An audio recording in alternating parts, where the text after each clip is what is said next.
Alors, j'espère que ça va bien. Bezat Hashem. Écoutez, tant qu'il y a de la Torah, tant qu'il y a de la réflexion sur nous-mêmes, tant qu'il y a une volonté de s'élever, de se transformer, de s'affiner, alors ça va. Ça va toujours. Bezat Hashem. Écoutez, je voulais vous parler aujourd'hui d'une idée fondamentale, qui est ce qu'on appelle la Gmilut Hasadim. Gmilut Hasadim. Puisque c'est marqué dans Pirkei Avot, Al Shlosha Dvarim Ha'olam Omed. Le monde tient sur, il y a 3 piliers sur lesquels le monde tient. À la Torah, à la Avoda, et à la Gmilut Hasadim. Le monde tient sur la Torah, évidemment, l'étude de la Torah. Ah, l'étude de la Torah. Aïe, aïe, aïe, si le monde restait une seconde sans étude de Torah, il serait instantanément désagrégé. Chas v'shalom. À l'avoda, le monde tient sur l'avoda. L'avoda, c'est le service dans le temple, les sacrifices, le service dans tout le Beth Amikdash, qui aujourd'hui, dont nous n'avons plus le Beth Amikdash, c'est remplacé par les tfilotes. Shachrit, Mincha, Arvit. Et puis le monde tient sur Gmilut Hasadim.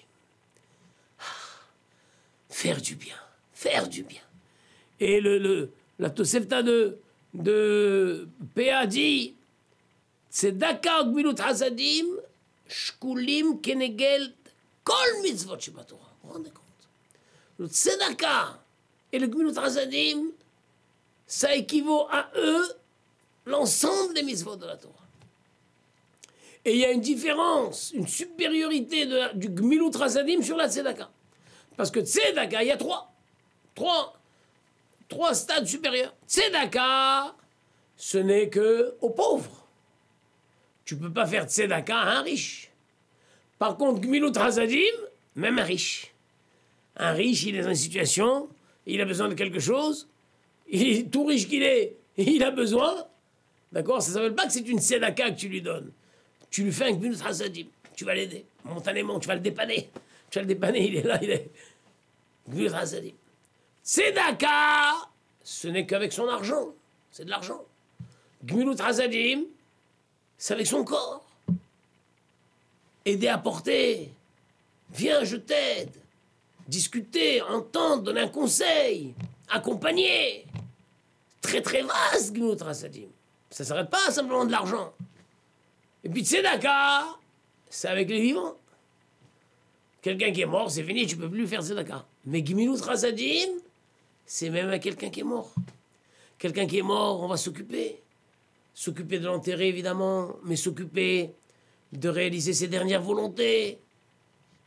S'occuper de mettre à jour toute la situation. Il est peut-être mort brusquement, il a laissé comme ça, il y a un brouillard dans tout ce qu'il a laissé. Alors on va faire Gmilut Hasadim. On va rentrer dans ses dossiers et tout, et lui dans le ciel, il dit merci. Merci. Donc Gmilut Hasadim, c'est extraordinaire. C'est ça que le Mishnah dit. Le monde tient, il y a 3 piliers sur lesquels le monde tient. La Torah, la Avoda et le Gmilut Hasadim. Et c'est marqué partout, on voit Elu Dvarim she'adam ochel pirotem ba'olam hazeh ve'akeren kayemet l'olam haba. Il y a des valeurs dans ce monde où l'homme déjà consomme l'usufruit dans ce monde-ci, mais le capital est intact pour le olam haba. Une de ces choses-là, Gmilut Hasadim. Celui qui fait du Gmilut Hasadim, déjà sur terre, Akadosh Baruch Hu commence à lui donner le goût de la grande récompense qui lui est réservée dans le olam haba. Déjà sur terre, il mange les pérotes, il mange les usufruits, il mangeait. Déjà, bien sûr.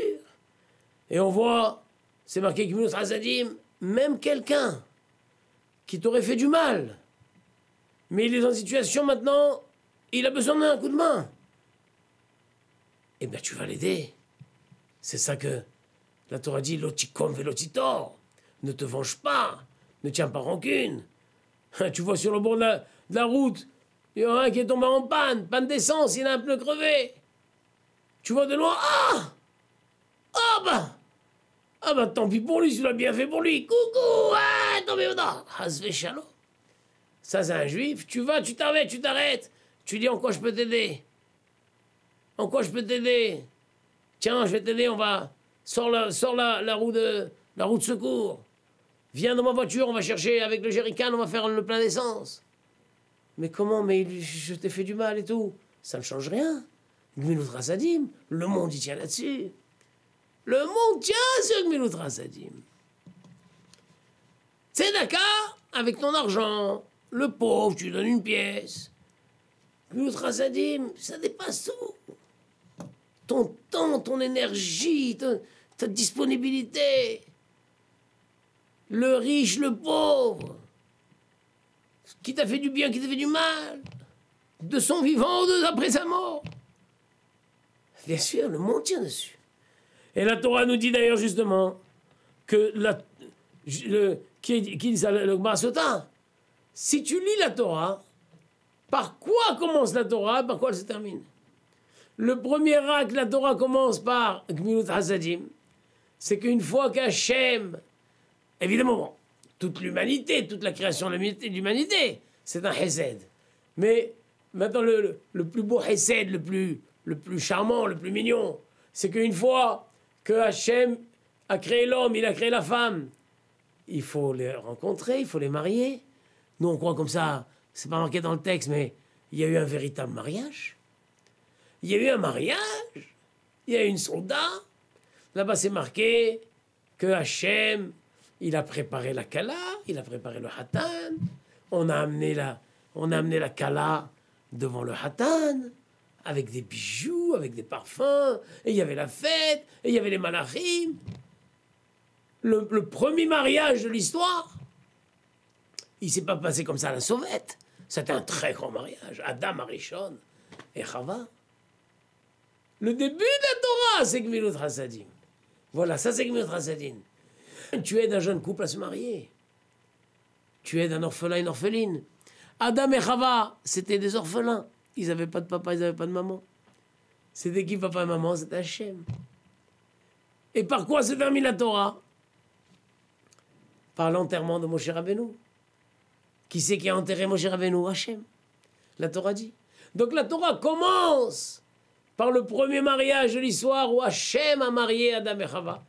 Elle se termine par l'enterrement le plus secret de l'histoire, celui de Moshe Rabbeinu, où il est hors de question qu'on sache où est sa tombe. Et seul Hachem pouvait s'occuper de cet enterrement. Donc la Torah commence par Gmilut Hasadim, elle se termine par Gmilut Hasadim. Le Bereshit Rabbah dit, il m'a lé Gmilut Hasadim. Lo haya olam nivra.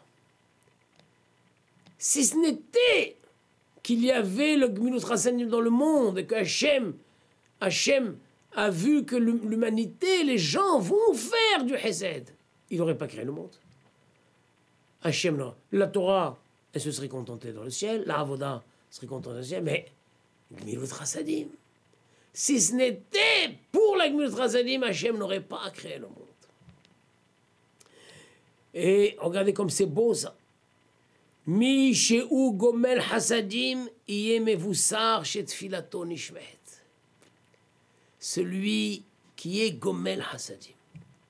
Comme je vous ai dit, tous ces exemples. Il va, il aide. Il y a un malade, il y a des orphelins, il y a une jeune mariée, il y a des gens aidés, des gens de nouveaux voisins qui viennent s'installer. Il va aider, il donne des conseils, il va porter, il va aider à monter, à déménager, à monter, à descendre. Un homme comme ça qui est gomel hasadim, il peut être tranquille que cette fille-là sera exaucée. Lorsqu'il va prier, il va demander des choses à Hachem. Bien, sincèrement, évidemment. Il sera exaucé. Comme c'est beau ça. Et d'ailleurs, c'est connu ce que l'Agmara dit dans les Bamot. Shlosha simanim yesh beumazu. Ah, il y a 3 signes qui ne trompent pas et qui sont spécifiques au clan d'Israël. Rachmanim, Baishanim, Gomle Hasadim. Un juif, dans son essence, il est Rahman, il est plein de pitié. Plein de pitié, Il voit un animal en train de mourir, il est plein de pitié, il a de la peine.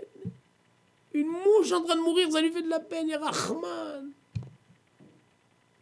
Même ses ennemis en train de mourir, il a de la peine. Un juif, il est Rahman. Rahmanim, Baïchanim. Un juif, il est timide. Il a honte, des fois. Il a honte.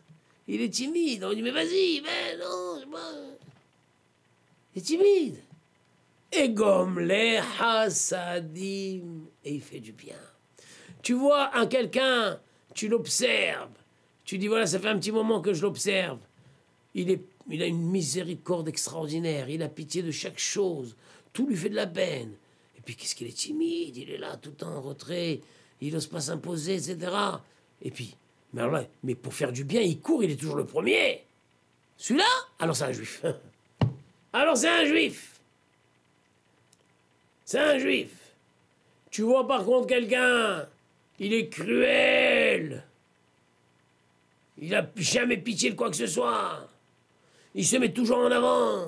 Il réclame ses droits, il se bat. Et puis, ne compte pas sur lui pour faire quoi que ce soit. Aucun bien, rien du tout. Même si officiellement, il est répertorié comme un juif. Mais on devrait peut-être faire une enquête dans ses ancêtres. Et il y a eu quelque chose, à un moment, il y a une déviation. C'est pas possible. Tu peux pas être juif et être cruel. Le contraire de timide, je sais pas, est te mettre en avant à chaque fois, et puis ne pas faire du bien. Refuser de faire du bien. Ah non, non, non, c'est pas mon problème, avec qui il a travaillé. Peut pas. Peut pas. Un juif, c'est quelqu'un qui est Rahman, Baïchan, Gomel Chassadim. Ah, là, là, là. On le voit, ça. Et ne venez pas me dire le contraire, et c'est connu, ça, partout, que c'est comme ça. Partout, c'est comme ça. Les juifs sont Rahmanim, Baïchanim, Gomel Chassadim. Ah là là, et la Gemara dit, Kol hamerachem al habriot, beyadoua shehu mizaro shel Avraham Avinu. Tout celui qui est merachem sur les créatures, il est merachem. Il a de pitié, ça lui fait de la peine. Même si c'est ses ennemis, mais ça lui fait de la peine. Fait de la peine. Il est capable d'aller soigner son ennemi, ça lui fait de la peine. Alors, c'est sûr que celui-là, c'est un descendant d'Avraham Avinu. Et qu'est-ce qu'elle est belle, cette Gemara dans Brachot. Kol ha'osek batorah ou begmilut chasadim. Tout celui qui s'occupe de Torah et tout celui qui s'occupe de faire gmilut chasadim. Des projets dans la communauté, projets d'aider les familles nombreuses, projets d'aider les étudiants en difficulté dans leurs études, projets de ceci, projets de ceci. Tout le temps, plein de projets vers le bien. Akashbourou dit... Tout celui qui est dans ces deux choses, la Torah et le Chasadim, hein? Alors il te dit Keilu padenili ou banai mi ben umata olam. Ah, que c'est émouvant ça. C'est comme si il m'a délivré, moi et mes enfants, du milieu des nations. Akashbourou dit nous sommes en exil. Mon peuple est en exil, mes enfants sont en exil. Depuis la destruction du deuxième Beth Amikdash. Ça fait 2000 ans que ça dure. 2000 ans d'exil. Que je vous dis, moi, je suis avec vous en exil. Moi aussi, je suis en exil avec vous. Mais que je vous dis, vous devez savoir, chaque étude de Torah, chaque action de Hesed, c'est comme si vous m'avez délivré. Délivré un petit peu. Délivré un petit moment. Moi et mes enfants, de cet exil humanitaire au milieu de l'humanité, au milieu des nations. C'est beau. Maintenant, c'est très important puisque nous sommes maintenant à la période du Mashiach. La Gemara connue dans Sanhedrin. Allez voir là-bas. Daf Tzadechet Amud Bet, page 98. Deuxième page. Ma ya'aseh Adam ve'inatzel mehevlo shel Mashiach. Qu'est-ce que l'homme, quel conseil on peut donner à l'homme pour échapper aux difficultés qu'il y aura à l'époque du Mashiach? Parce qu'on sait que c'est une période trouble. On ne sait pas comment ça se passera. Il y aura du din, il y aura du hamim, il y en a qui vont sortir indemnes, il y en a qui passeront. Et chacun veut sauver sa peau, comme on dit. Lui, sa famille, son entourage. Un conseil. Eh bien, c'est simple. Il y a un Sok Batorah ou Gemilut Hasadim. Occupe-toi de Torah et occupe-toi de Gemilut Hasadim, tu verras les événements qui tourneront autour de toi. Tu peux avoir une guerre mondiale autour de toi. Mais si toi tu es dans la Torah et la Gemilut Hasadim, ça c'est la solution pour échapper au Hebel Shel Mashiach. D'accord. Il y a eu d'autres périodes où les gens sont morts quand même. Mais pour le Mashiach, la recette, le traitement préventif pour l'époque du Mashiach, c'est Torah, Torah, Torah et Gemilut Hasadim. Donc c'est le plus grand conseil que je puisse donner à vous tous, mes amis, mes frères, mes sœurs, tous. Fixez, quoi qu'il arrive, un temps de Torah. L'idéal, une fois par jour. Par jour. Si c'est pas une fois par jour, 2-3 fois par semaine. Au moins une fois par semaine. Mais ayez un temps de Torah, un cours régulier, une étude avec un partenaire, une étude dans des livres que vous avez à la maison. Un temps de Torah et inscrivez-vous dans un projet de Hesed. Il y a un projet de Hesed, il y a une nouvelle école, il y a une nouvelle cantine, il y a quelque chose. Inscrivez-vous dans un projet de Hesed. Si tu es dans la Torah et dans le Hesed, tu échappes. Kola osek batorah. Qu'est-ce que c'est beau ça? Brachot. Daf he amud alef. Tout celui qui s'occupe de Torah ou Gemilut Hasadim et qui s'occupe de Gemilut Hasadim, mohalim lo al kol avonotav. On lui pardonne toutes ses avérotes. Tu sais ce que j'ai fait dans la vie? Oh là là, tu sais ce que j'ai fait dans la vie, mais il faudra combien de millénaires pour me pardonner? Mets-toi dans la Torah, oublie ce que tu as fait. Mets-toi dans la Torah et engage-toi dans du Gemilut Hasadim. Le reste, c'est plus ton problème. Hachem, tu fais tchouva évidemment. Hachem te pardonne tout ça. Vous vous rendez compte?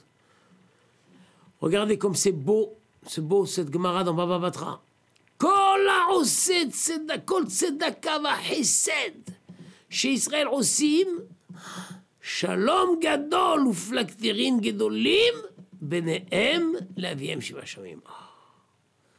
Chaque action de tzedaka, de hesed, que Israël font, ça apporte un shalom.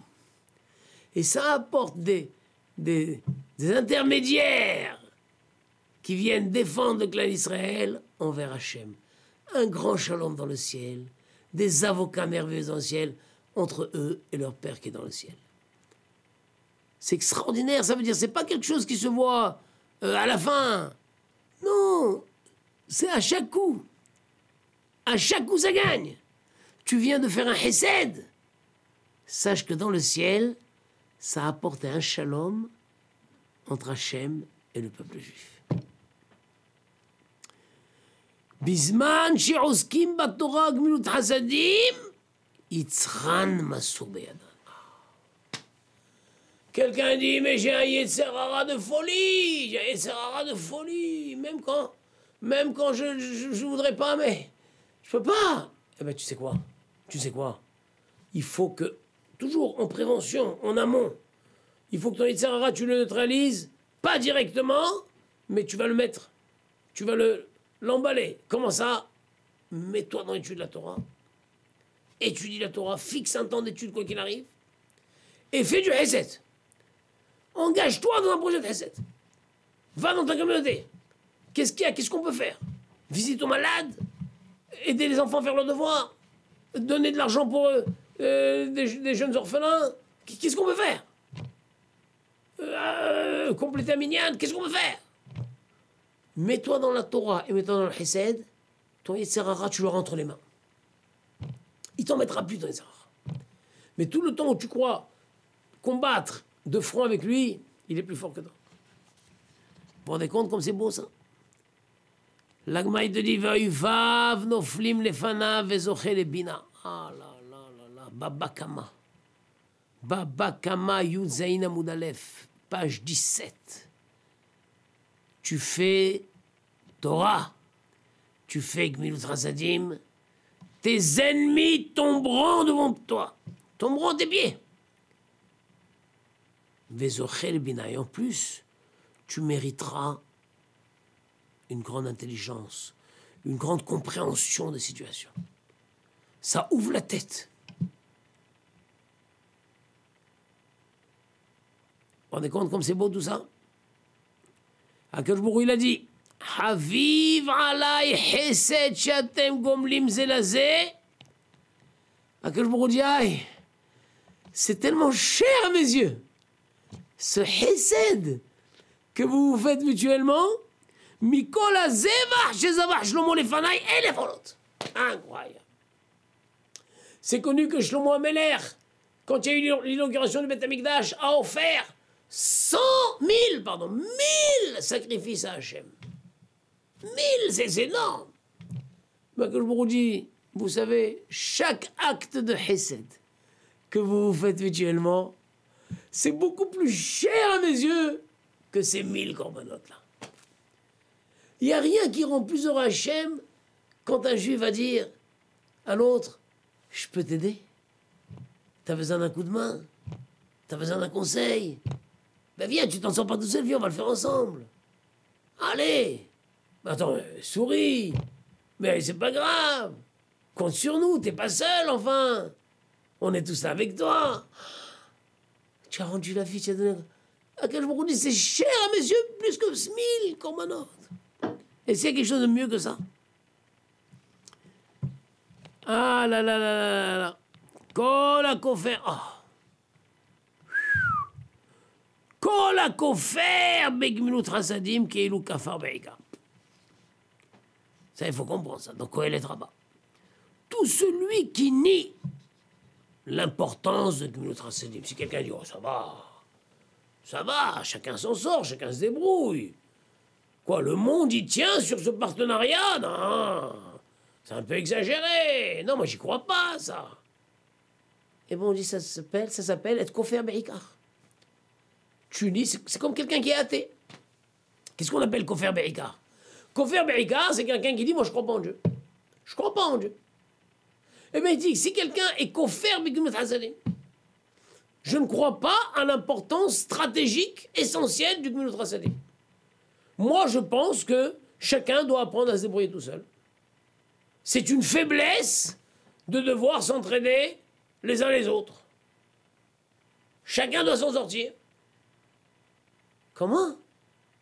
Eh bien, sache qu'avec une théorie comme ça s'appelle que tu es kofer be'ikar. Vous vous rendez compte? C'est incroyable, c'est incroyable. C'est incroyable combien on peut parler. Toute la Torah, les Midrashim, tout ce que je vous dis, c'est d'où j'ai toutes ces références. C'est le Sefer extraordinaire de Rav Chaim Kanievski, vous savez, Orchot Yosher. Je vous le montre là, Orchot Yosher, le Sefer de Rav Chaim Kanievski.